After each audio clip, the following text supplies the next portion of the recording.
Now, as the Vatican prepares to elect a new pope, there is much discussion about the legacy of the last one, Pope Francis. For the Catholic Church, no aspect is more sensitive or contentious than his handling of the sexual abuse of children by members of the clergy.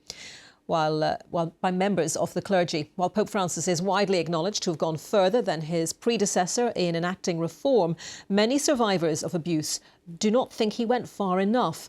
Our correspondent John Sudworth met one of them in Boston, a city that played a key role in bringing the issue to global attention. Alexa MacPherson's abuse by a Catholic priest began, she tells me, at the age of 3. When I was 9.5, my father caught him trying to rape me on the living room couch. For me, it was pretty much an everyday occurrence.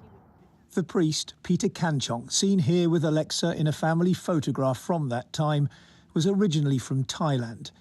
He's denied the allegations and was never criminally convicted. Instead, a court gave him 1 year's probation. But this letter from the then Archbishop of Boston, Bernard Law, has since proved damning for the Church. The court was trying to help it avoid scandal, he wrote, and he requested that the priest be recalled to Thailand. The document lay hidden for years. In 2002, Alexa was one of more than 500 victims of dozens of priests who forced the Boston Church to open its files. The landmark civil case brought the issue of systemic abuse to global attention by showing that time and again, Cardinal Law had simply moved the problem on. I did assign priests who had committed sexual abuse. The epidemic of child sexual abuse here in Boston's church was uncovered long before Francis became Pope, but he has gone further than his predecessors in acknowledging it, for the first time formally allowing the church authorities to share what they know with the civil courts. But there's still no requirement that they do so in every case, and survivors of the abuse say that he has allowed a culture of cover-up and secrecy to continue. We ask forgiveness for our sins. In 2019, he summoned more than 100 bishops to Rome for a conference on the crisis. In the abuse of children, he said, "We see the hand of evil."